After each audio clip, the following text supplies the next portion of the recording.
Hello, my name is Danielle Ro. I want to talk about the Havana Syndrome and my experience with it.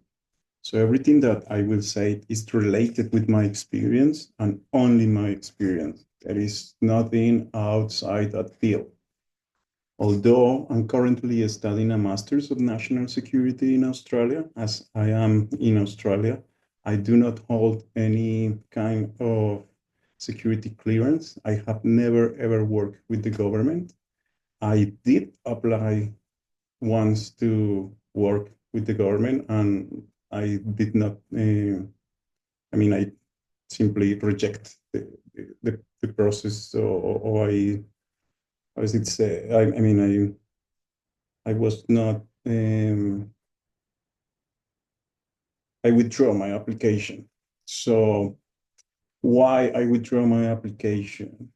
Because what I was experiencing might be related with my own government here in Australia.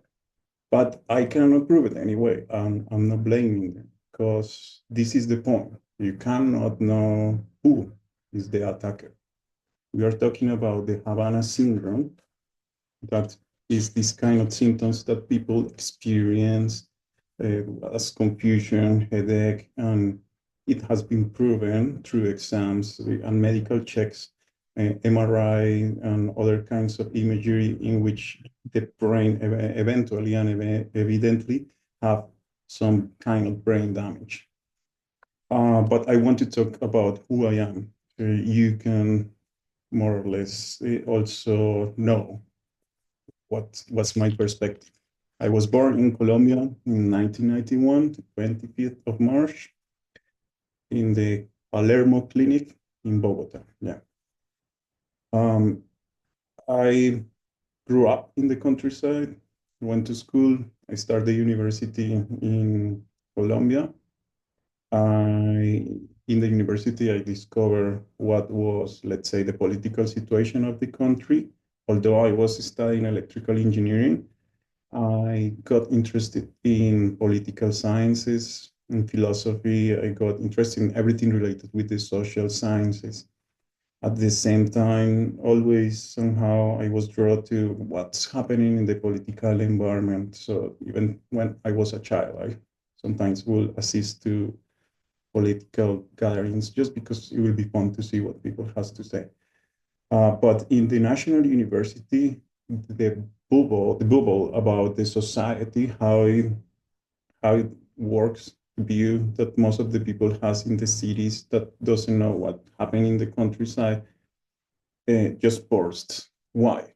Because I have these friends from I just noticed that my name appears there, and that's the old code I used to have when I did my on the on this side of the screen.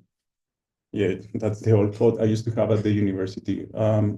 I did a bachelor of political philosophy and economics, politics, philosophy, and economics. So before my master's, and well, I was saying that when I was in the national university, I met a friend, a person that somehow I knew because it, she used to live in the same town when I grew where I grew up.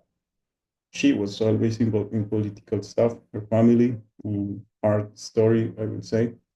And one day we were at the university, we were having one of those well-known alcaraz, which means it's a party of witches you want or something like that. But it's a party in which you just talk and let's say magic happens. And well, people do arts. There's people doing gymnastics. Yeah, a lot of people is drinking. A lot of people is smoking weed, etc. But it's a free thinking environment. It's an environment in which many people gather to exchange ideas, know each other, and know the world. What is that about? Especially where what is the situation and how to change it coming from a third world country. Then there I was with my friend, and she told me that she was in the communist youth that at that time used to be underground because for many years in Colombia, if you will say, I'm a socialist, I'm a communist, anything related to it, you will be killed. and that was the rule. There, in fact, there was a party that wouldn't follow the political, let's say, uh, yeah, there. Well, it happens that in Colombia was a kind of first unionized movement. Thousands of people were killed. This was registered in the uh, Garcia, the Nobel Prize of Literature, 100 Years of Solitude, Garcia Marquez. And well, that movement then got the ideology of communism, and it was at the time that there will be a lot of dictatorships in Latin America. And then in Colombia, the guerrillas start to form. There was people that will not agree with the government, with the guerrillas, but will also not agree with the violence. So they decide to form a political party. It, some people say that that's the political, let's say, arm of the communists. Whatever happened, they were in the political sphere, and then over 5,000 elected people got killed in Colombia. That was an operation called the Red Dance. Okay, so I started to discover these things in the university. Yeah, although I did not join to the Communist Party because simply they were answers like for okay, how communism works. If it has always seems a dictatorship, Russia, the Gulag was the thing. Millions of people, yeah, let's say the Second World War, we think that it started because the Communist Party invaded Poland with the Nazis. Another way to say it is because Japan invaded China because it was earlier. But still, there are things that doesn't stuck in my mind. And okay, it makes sense to follow this ideology. And before that, I had an experience in which I met someone from the young person at school when I was in Bogota that would assist to a kind of, oh, actually, he was one of the organizers of this kind of gatherings between something called like the Workers' Socialist Party. This is different to the Youth Communist. This is the Workers' Socialist Party. But they were, I thought, okay, they were talking about our political stuff. Cool. That time, Hugo Chavez was kind of rising in power or in power. And he will just say just weird stuff that will be very populist, and that caught my ear. Because it's very interesting just to say, like, a Latin American leader, like, okay, we are in this situation, it is because of you, United States. And technically, that's how populism works. It tells you that there is an enemy. And, the belief that the enemy is bigger also unites the people to support the political leader. And well, I didn't know all this theory when I was a kid, so I fell into the propaganda of Hugo Chavez when I was 15. Okay, that was a fault, I don't know. Then my friend, yeah, took me, oh, my friends heard me telling stuff about how impressed I was that, let's say, someone in Latin America will have the balls to say something about our situation, and to a big power. And then he came to me. He started to talk about the Socialist Workers' Party and how impressed he was about what I just said. And he invited me to one of his gatherings. And when I arrived there, people were just drinking. I didn't like to drink at that time because I have that idea that I would only drink with my friends because friends from school were, yeah, at that time we were very united and wouldn't have that experience if we weren't with them because I wasn't feeling like for some reason it was worth it or whatever. But then it took me to a second meeting. I left the first meeting. They started to sing this called the International. I don't know, probably the national anthem of the Soviet Union. I'm not even sure to tell you. I have heard it a few times and I like the music of it, but don't know about the lyrics or anything. And I'm a musician, and I can tell you that's probably the best piece of music in propaganda that could have ever been done in a country. So they were singing this international. Yeah, I left. I think after they stopped to sing because I didn't want to be interrupted. I didn't find any dialogue or political stuff. People were just drinking. They just call it comradeship. So they will simply say that it's part of being a socialist. And I found the same argument in the Communist Party, the Youth Communist Party, yeah, because this is not the Communist Party. This is the Youth Communist Party. It could be a branch or whatever. But my political experience got enriched with that. Also, at the National University, I was able to enter, whilst I was a study electrical engineer, I was allowed to enter to different classes of economy, of social sciences, etc. And that was mind blowing because I was not learning just engineering, but because this is an autonomous, free thinking university, I was able to learn beyond I should have learned. And that allowed me to have a better perspective of what's going on in the world. Um, then, well, when I met my friends at that time, well, from the communist youth, then we start to find well, we weren't friends when we met the first time, but we start to see each other at the same kind of events. We start to see each other at the same kind of gatherings. Let's say there will be an event in the theater about.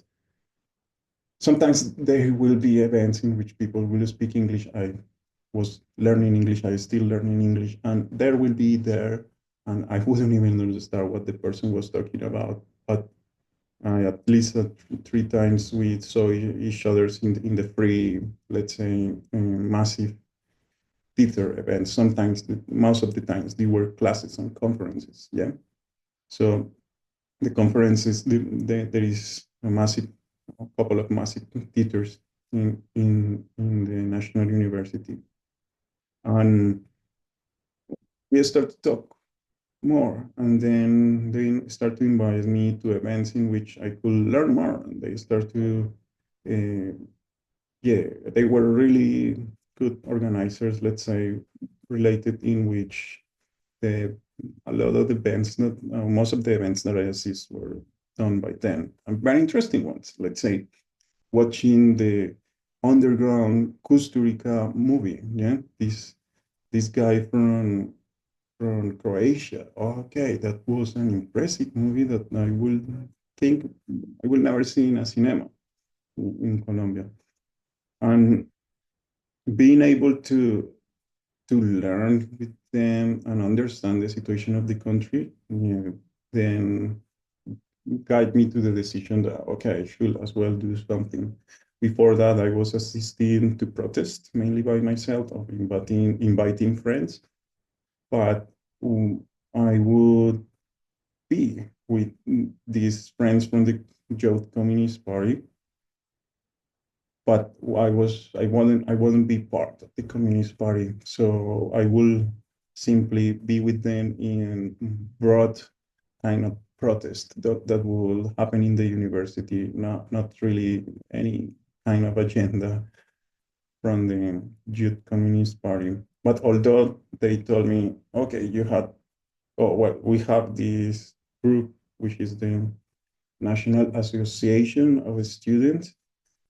This is not the youth communists, but this is a group that we have, let's say, for everyone in the country to assist. Nowadays, I understand that actually this is done in order, let's say, you are the Youth Communist Party, you create little groups in which you start to collect people that is interested to maybe get into the Youth Communist Party, and maybe from the Youth Communist Party you get older and then you jump in the Communist Party or whatever. But these are subgroups. I didn't know that. I thought, okay, this other group that they have has a broad audience. So I would probably be part of that because I align with that.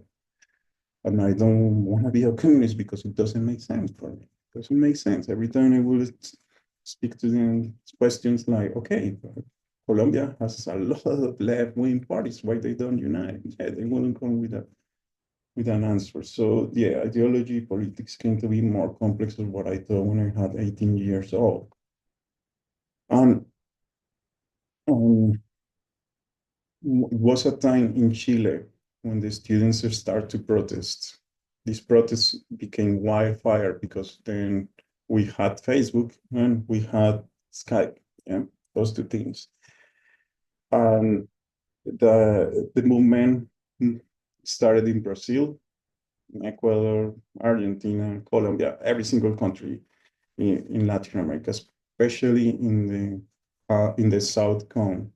So uh, the I, the situation lasted a while.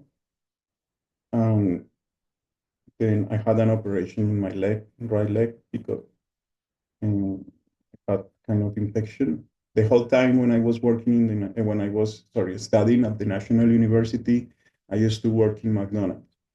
I used to be um, someone who used to just fix machines, like a handyman. When I was around 16, 15 years old, I used to go to school from 7 to 1 p.m. And then I will start to study another kind of higher degree at nighttime from 5 p.m. to 11 p.m. And it was during a year that I completed my electrician degree. Yeah, that's a home electrician degree. And then I got a job in McDonald's, which will allow me also to pay my rent that was shared with my mom because we were in a really bad situation, economic situation. And then I would go to study at the university. During that time, these protests around Latin America just became too prolonged to the point that, oh, well, had several things happen. A cousin that I never met before arrived in Colombia, and she introduced me the person who make the visa for her, and I ended up doing a visa for Australia just for 6 months, for coming 6 months and learn English. And as you can see, I'm still learning English. My accent is still pretty strong. And when when I arrived to Australia, I did my 6 months of English.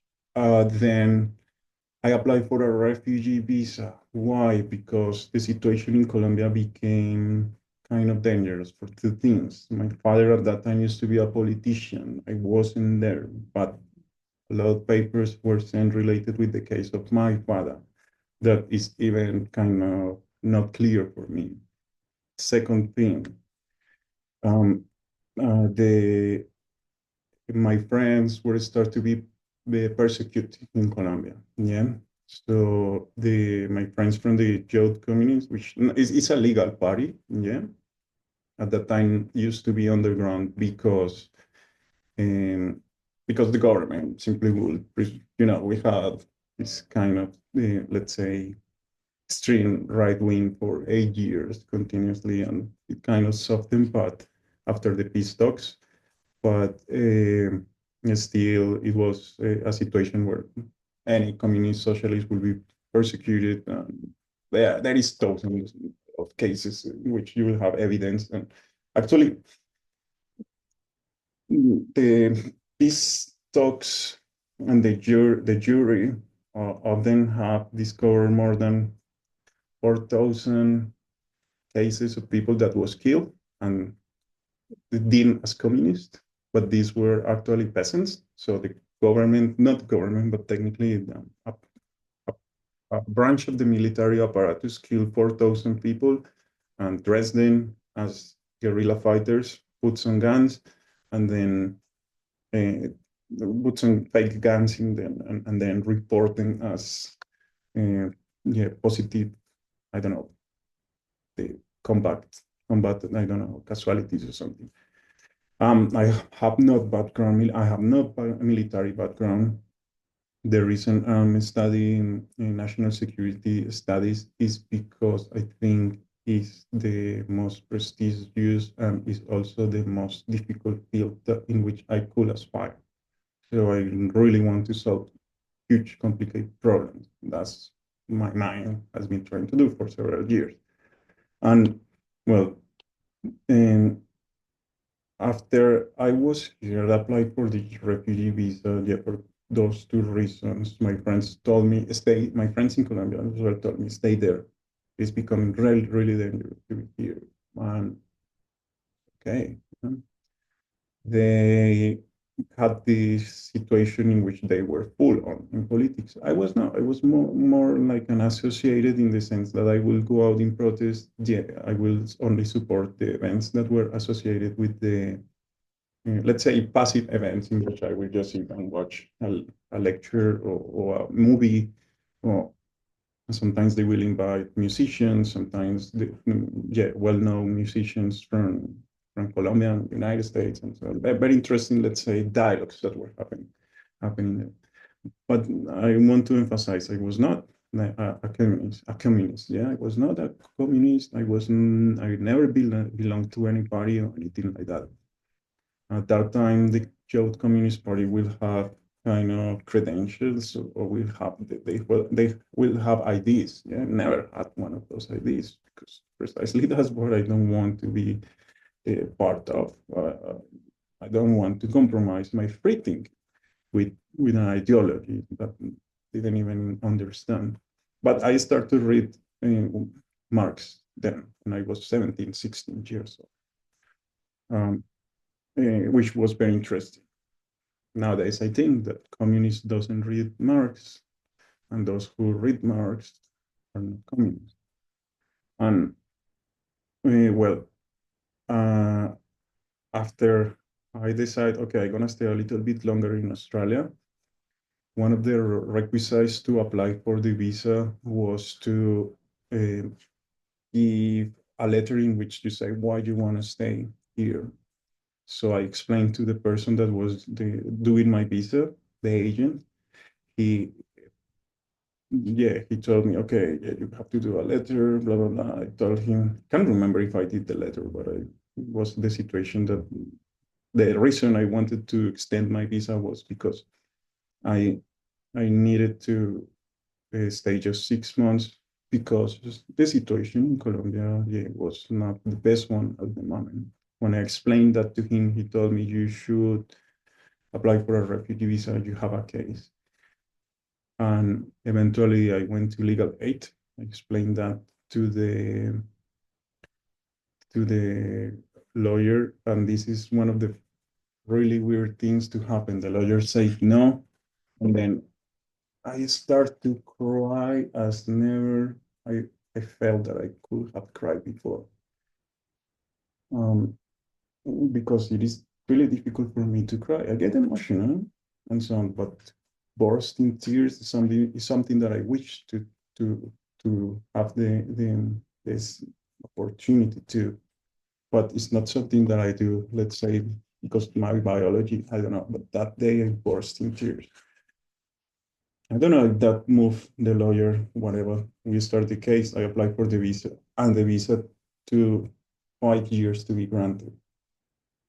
But before all those 5 years, weird things start to happen that I will just talk about in another videos. But one of the things that happened when the visa was granted is that just a few months before, I got in touch with someone that I met online, and it was like a kind of adventure because it was a girl that will be very interesting and will teach me things, and we will always dialogue. And then I will start to get a lot of interest that became from, let's say, to knowing more about the world and being here. Then we start to kind of be in an online romance. But I met her I mean, we got in contact probably in 2016. I'm talking about the visa being granted in 2017. Yeah. I arrived to Australia in 2011 and I applied for the visa probably around 2013. And in 2018, when okay, I continued doing some kind of activism here in Australia. Uh, Never belonged to a political party here. Yeah, whilst I was doing the visa, I felt forced by the judge to say that I was supporting the Greens. Why? She said that I must choose after a long conversation that was going backwards and forwards. Like I don't belong to any party. I don't even know the political situation in Australia. I don't know any of the parties. You know, I never even heard of a speech of any of these people. So I do have to choose a political party which I will identify with. I didn't even know the political parties that Australia will have. But it was a tense, awkward conversation in which she told me, Australia is a democratic country. You have to choose one of those parties because it's part of the democratic values. I'm like, okay, well, whatever. It will be the Greens. Definitely, I explained to her, technically from the international arena because I come from abroad, the liberals and the and the labours tend to be the same party. Inwards, the political, let's say, national situation changes. Yeah. The only distinction that I see constantly in between left and right is that the left thinks, and I want to say I'm more left lining just because this reason. I think left lining people think that inherently humans are a good person. I think that right wing is a little more cautious, saying no, actually humans can be deplorable. Yeah. And that's the main distinction in which whatever you want to say later departs. Um, I was forced to choose one, so I choose the Greens because I thought it was like kind of the middle ground. And okay, I want to start to what happened soon because we start, I do believe, but this is the situation. These kind of Havana Syndrome weapons, they work in the way that they are mainly affecting your nervous system, affecting your brain, but also because this is supposedly electromagnetic focus energy or otherwise, mm, yeah, like they call it like focus energy or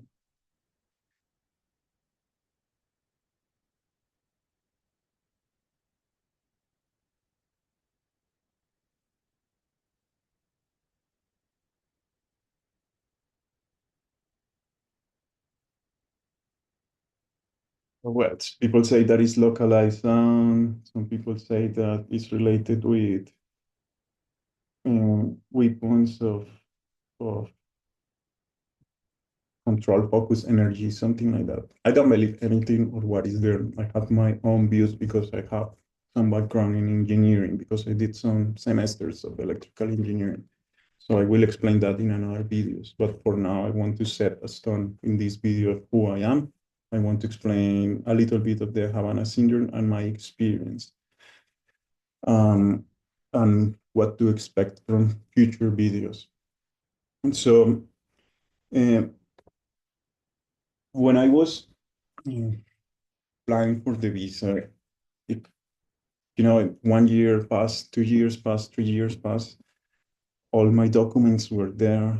I mean, it was just taking too long, and I was, too young. And I wanted to go to the university. I always aspired to go to the university. I wanted to have my, this is when we were at school, that kind of situations in which they give you a form and you write what you want to be in the future and whatever. I wrote that I wanted to have an investigation institute. Mm, want to be a teacher as well. I have expectations, professional aspirations, and one time, sorry, one year, 2 years passed, 3 years, 4 years, 5 years. So when I start to speak with this girl who I start a long distance relationship, I explained my situation to her, and she told me, "Well, that's like, why don't we make plans together?" And we make plans together to we made plans to go together to where she was in Europe, and I was thinking to maybe get the visa, maybe not getting the visa here because anyway, it seems that it will never be granted, or I could stay ages. Also, in the news were publications saying that at that time the Liberal Party was trying to delay the visas. And at that time were news about Trump trying to trade refugees between Australia. Also the Manu Island, which I think these are kind of concentration camps of whatever reason they call it, like refugees, terrorists, whatever. But these are this is people in a small space, not doing anything days, yeah, and years, etc. So I was in disagreement with that, and I also noticed that the political situation was not in my advantage in any way. So yeah, I decided to go with her and go to Europe. And then she got an aneurysm. Nowadays, we know by the lectures done by James Giordano, this neuroscientist that has been working for over 40 plus years in different universities in the US. We know that this kind of weaponized energy can cause aneurysms. But that's one of the first coincidence of many related with the technology. Afterwards, I went to Europe to check up how she was, etc. But in less than a year, I start to experience symptoms that will feel outside myself. Yeah? Symptoms like uh, symptoms like I will feel the feelings weren't mine, or I will feel pressure in certain parts of the brain. I will feel, let's say, yeah, situations in which, yeah, I will have no explanation for. And the years happen, and I got my first episode of what they call psychosis. And now is when it becomes crazy because when you think about focus energy, you think that the waves just come from one place and they go through your brain, and this kind of creates a resonance effect or energy effect in your brain that then will eventually damage your brain. But it doesn't work in that way. Yeah. You have to think about several effects. Yeah. Like perhaps what the easiest one is the beam forming technology, in which you have several emitters that will concentrate or create a wave in the middle of your brain. How this is possible? There are several technologies, but we're gonna go into those kind of telecommunication technologies in another videos. And but the situation is that technically to create an aneurysm is easy. It's not complicated. Any single engineer will know that. I mean, that's not a secret. Yeah. Many people will not comprehend the technology, but that's easy, easy. I mean, what you need, a couple of mobile phones, honestly, to do something like that. Well, the frequencies at which the mobile phones work, etc., is another stuff. But technically, you could see nowadays in internet people making lasers at home and so on. This kind of thing is not complicated. What is complicated is to focus that in one brain or several brains at the same time, etc. But okay, Then I start to have some kind of no mental problem because I want to, okay, I will put it in another video, but every time I went to the hospital, oh, well, I had three hospitalizations. In the first one, I simply couldn't sleep and I would hear voice, but I couldn't sleep. I never was violent. It was really difficult to get in the hospital because I was telling them, okay, like something is wrong. I'm feeling something that I'm supposed not to feel. And please, I need help. And they were like, you look totally normal. You look totally fine. What would you enter to the hospital? We are busy. And I was like, oh, no, no, no, really, something is wrong. And hearing things, somehow there are things that shouldn't be there. It feels like something from outside my being is kind of important, some kind of uh, no energy, but like they induce perceptual, let's say, sensation. And this can be done nowadays with technology because think about this: all your nervous system, the nervous system works with nerves, and nerves work with electricity. And if your nerves work with electricity, then you could alter this electricity and magnetic field. There are things like electromagnetic shock that goes in the brain from a long time ago. There are experiments with transcranial electromagnetic fields and stimulation, etc. And if you think about it, you could alter the electricity of a nervous system. Therefore, is it means that if you become precise at it, then the nervous system is hackable. You could hack the whole thing. You could hack the brain. You could hack every single nerve in your body. This is theoretically possible and technically feasible. So I mean, this is not complicated logic as well. We are not talking about anything that is complicated. It's about precision, and people doesn't understand how mind-blowing are the technologies that we will develop having now AI.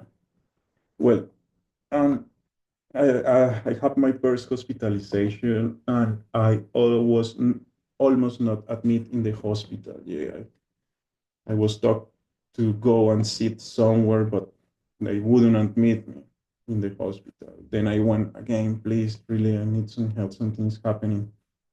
Blah blah blah. And they told me, well, the only way we could admit you is because, I mean, there is an event. There is an event that brought you here. So it's because maybe something happened and you came here. So technically, I was talking with the lady that she was doing her job nicely. Technically, I got to the conclusion, and I told her, okay, I'm gonna start to make a joke. I'm gonna start to bang the window, so then you could admit me because I will look crazy. But that was the deal, technically.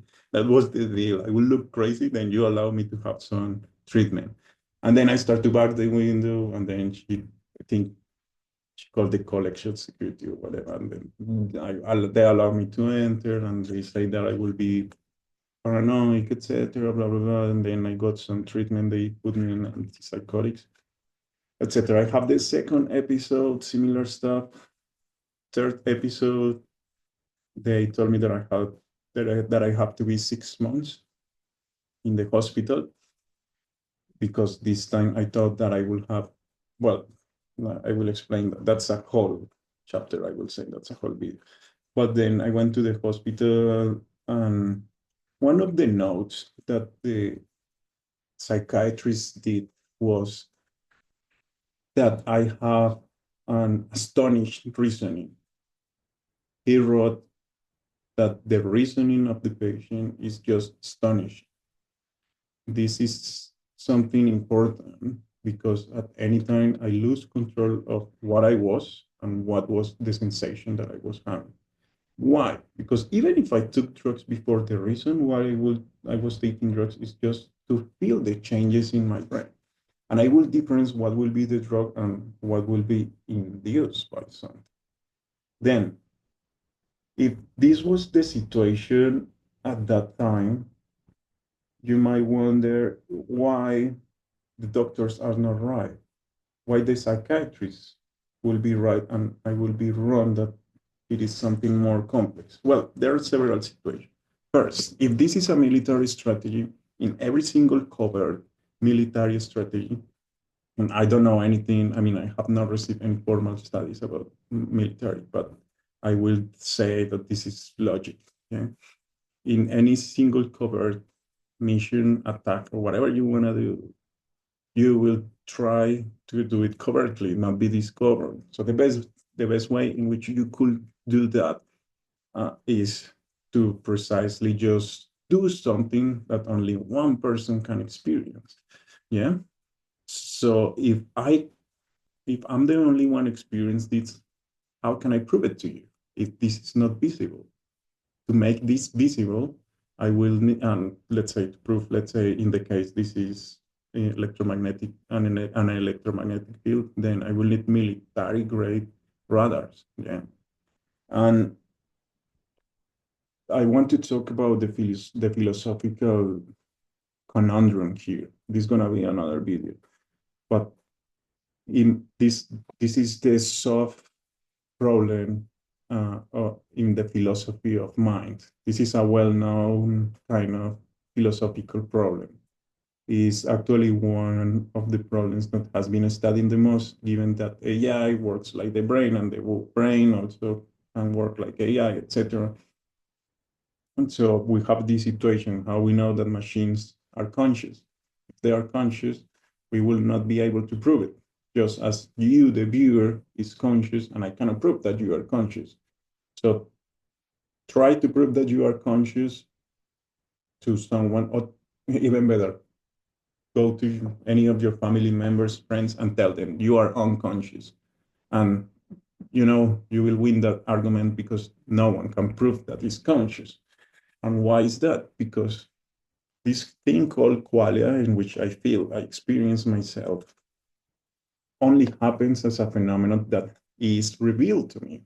It happens with my brain, with my nervous system. And even if you could check where, let's say, the neurons in the nervous system are firing up,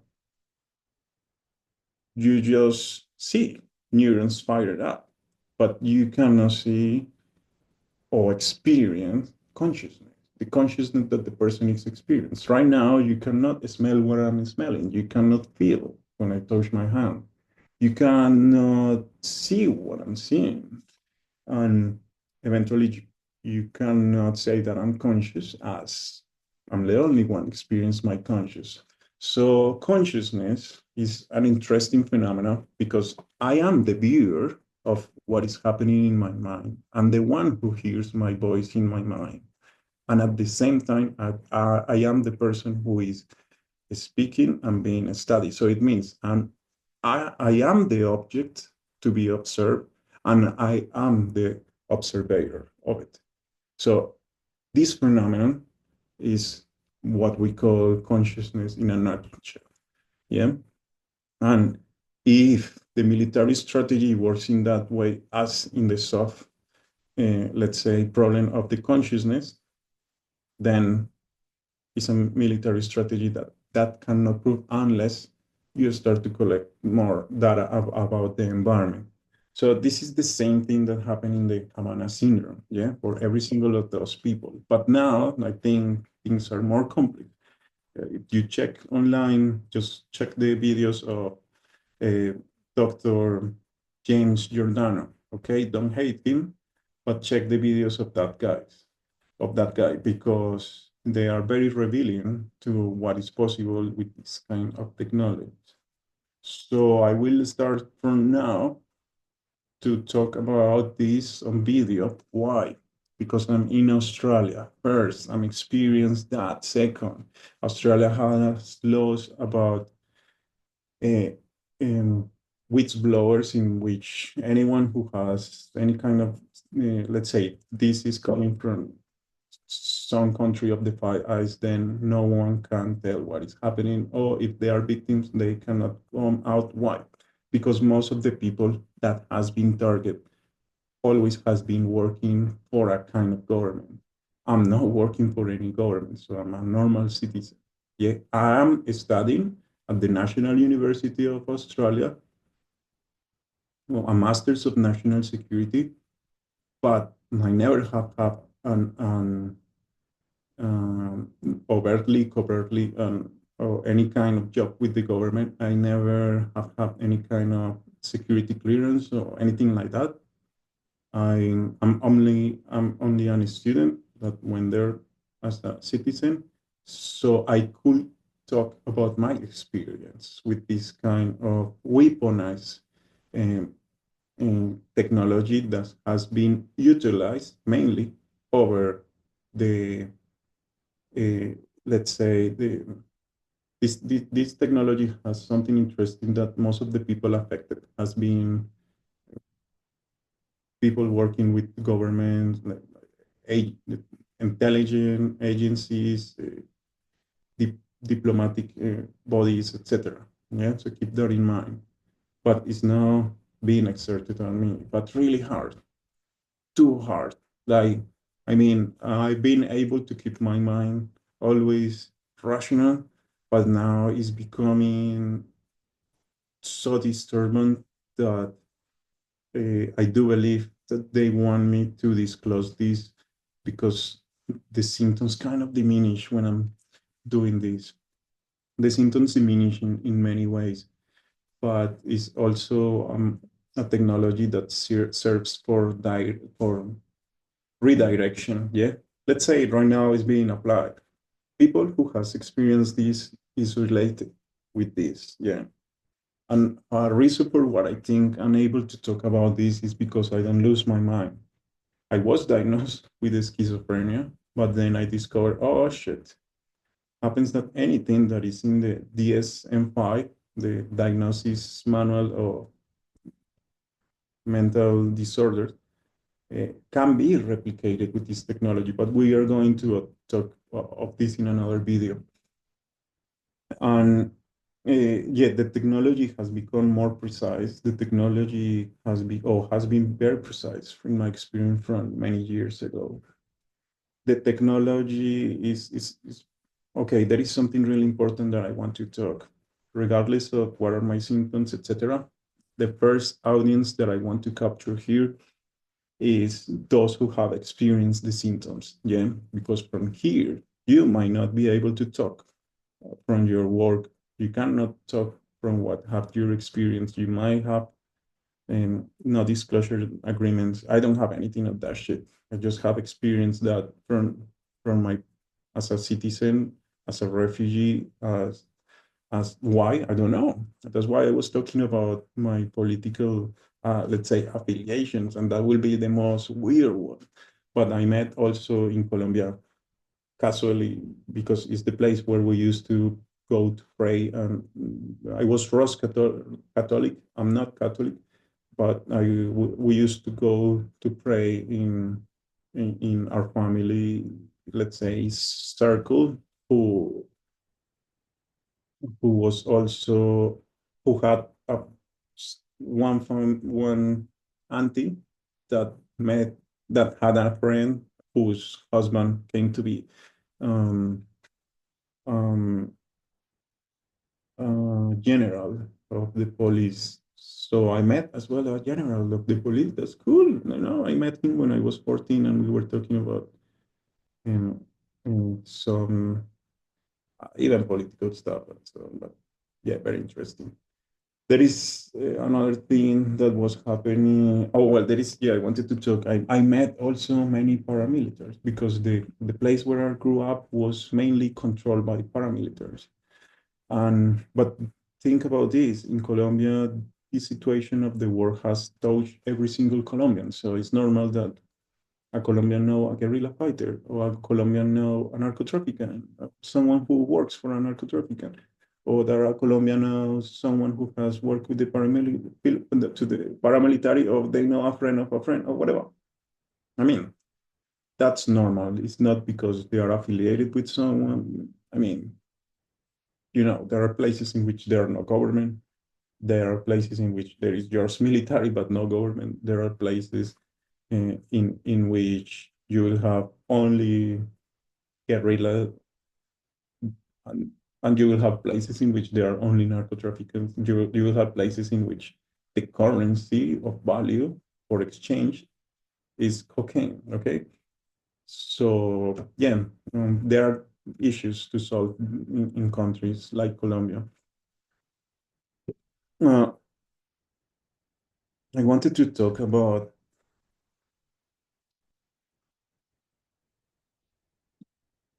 what I'm doing this as well.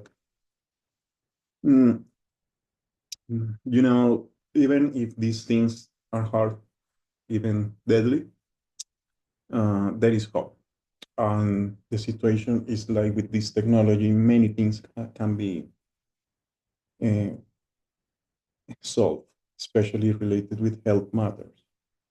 Um, there is also the situation that if this technology is, as I have experienced it, because I don't even know really how it is, I cannot prove it. I will not put a lot of, I don't know, like transmission of electromagnetic power to just recreate what I'm gonna explain here. But if this is true, then we will have the situations that this can be weaponized from satellite. And I'm not talking about X surrounding the Earth. I'm talking about anyone just doing it.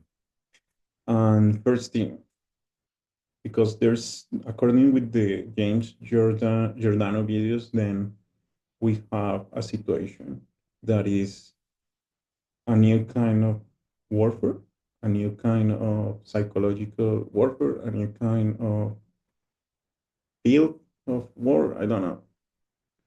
But who is the person doing this? I'm not saying it's the Australian government. Australia has a place called Pine Gap that, I don't know, last time I checked in Wikipedia, it says that has to do something with satellites. But technically, every single country has satellites. So you cannot blame Russia, you cannot blame China. There are a few videos in YouTube in which they talk about the national security Havana Syndrome hearing or whatever, in which they talk about probably this technology will get deployed by the Chinese or deployed by Russia, but I'm not completely sure of it. Yeah. So we have to be really open mind because, as I say, no, we cannot prove. And I'm trying to be as logical as possible and as reasonable as possible and as objective as possible. So I want you to comment in anything that didn't look or this did not seem or is not sound for you as logical or any kind of reasoning, because if it is not, then I will address that question. Um, but if this is true, then we have the situation in which this can be exerted in many ways, especially from satellites and for the international order. It means that we need a new kind of metric, a new kind of agreement. We need a new kind of social glue that is not war, okay? Because war, we always unite to be united to each other. But at the end, mm, after the next war, yeah, there won't be many. Um, and probably because we have AI, we are not wise enough to use it. We are, I don't know. I do believe that AI will look at us as monkeys with mobile phones. Yeah, because there are simply not logical decision making in the politics. And this is leading us to war, but at the same time, there is the possibility to create a new kind of world in which actually will be more interconnected. And precisely is because information asymmetry that hasn't happened in the places that, I mean, information asymmetry is happening in the most important places where you should have the most, let's say, interchange of communication. And this is not a casualty. This is a structural flaw. And that might be solved after a huge war, but I do believe that is not necessarily. Also, the most important takeaway that you have to take from here is that you should not be paranoid or afraid. You should not be afraid of what could happen, possibilities, etc., because that's the point precisely of psychological warfare to stabilize your thinking. And if you can, let's say, go beyond the change of illusion, yes, one book of Erich Fromm, beyond this change of illusion, if you can go beyond that, then you will be able to see things with more clarity and not become insane because you are sane enough to see the insanity of society. Then doing that or saying that, remember that the main takeaway is that you should trust the sanity of your close ones. You should trust even the sanity of your enemies because believe me, your enemies doesn't want to be annihilated by your nuclear weapons. And at the same time, you don't want to be annihilated by them. So believe me that they don't have feelings much different to what you have. So it's important to keep the calm. It is important to not be paranoid, but actually think with your mind clear.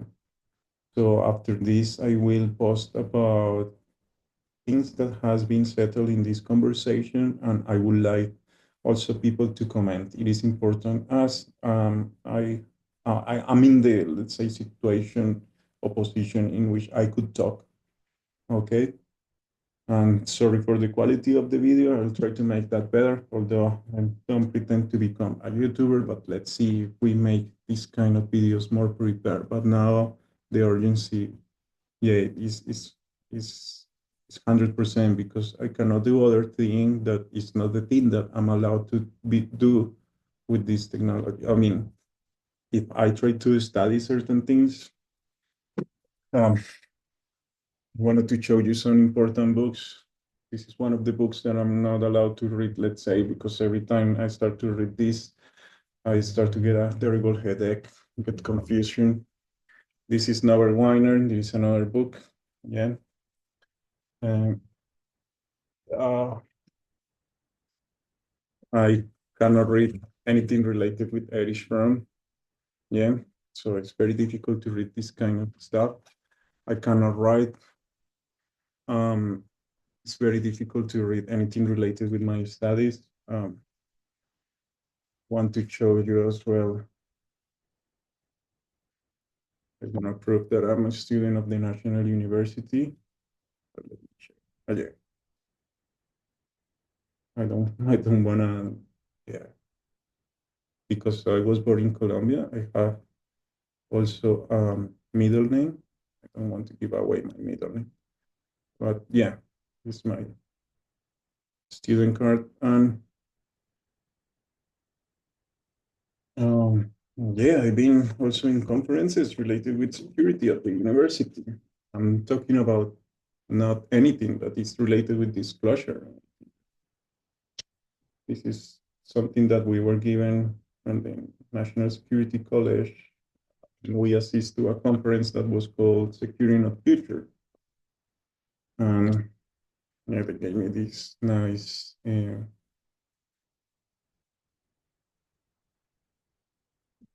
holder and etc. I also have studied a lot of sociology by myself, a lot of philosophy. My favorite writer is Erich Fromm, and I have a huge library.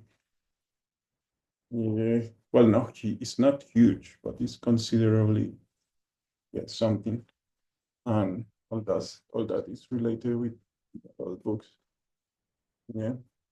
So it's there. Yeah. So yeah. Um, I want to say, okay, I read a few books. That's it. I'm an idiot who read a few books. Um, and now, yeah, I'm learning quantum mechanics in YouTube. But just keep your mind open and let's see as well if we can somehow keep up with what's going on, because I'm sure there is a lot of people suffering at the moment. And I also need to start to promote other people to come out and maybe contact me, and maybe, let's say, have chats about this, because the only way in which information works is because information starts to be seen and start to surface in what is, let's say, the main media, whatever is that. This is a phenomenon that is not about the media controlling us or whatever, but it's more about, people can only consume certain amount of information, and what they are consuming is what you see usually in TV and in the social media, whatever. Everyone is talking about the same thing, regardless of what you think. If you see, for example, X, well, who leads the conversation? Elon Musk. If you go to Facebook, who leads there the conversation? Facebook. Yeah, whatever.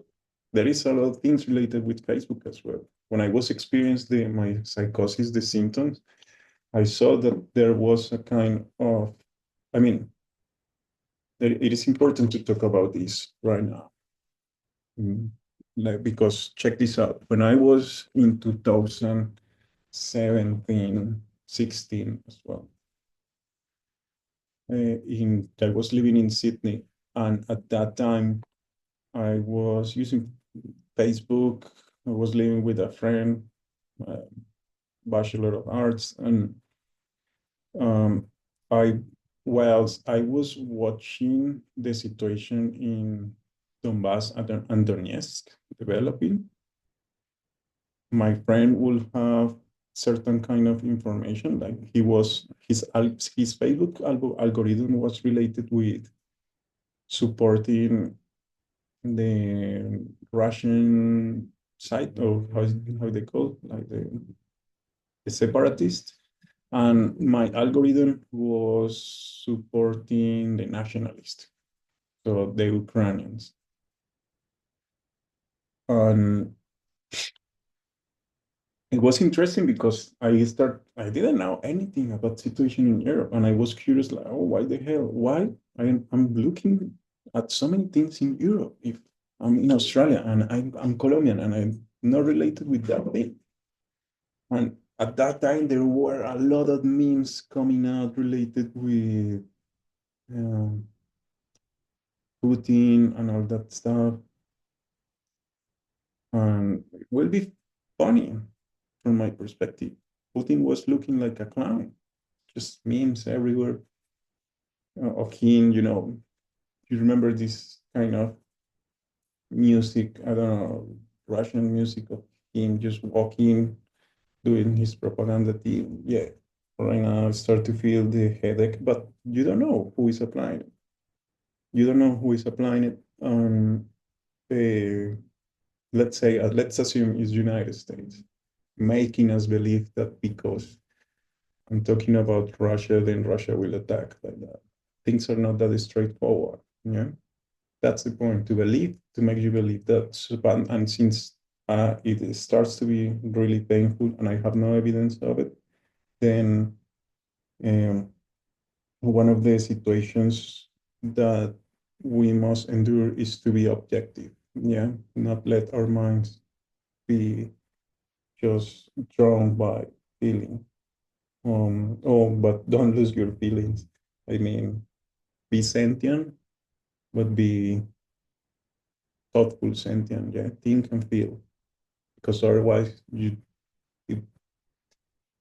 if you lose the feelings of the end because you are doing the means that betray the goal of the end, then the cause is lost. So I want to tell you also that at that time, yeah, I start to learn about how the algorithms in social media work. And this is related with that. Just keep that in mind. Keep that in mind.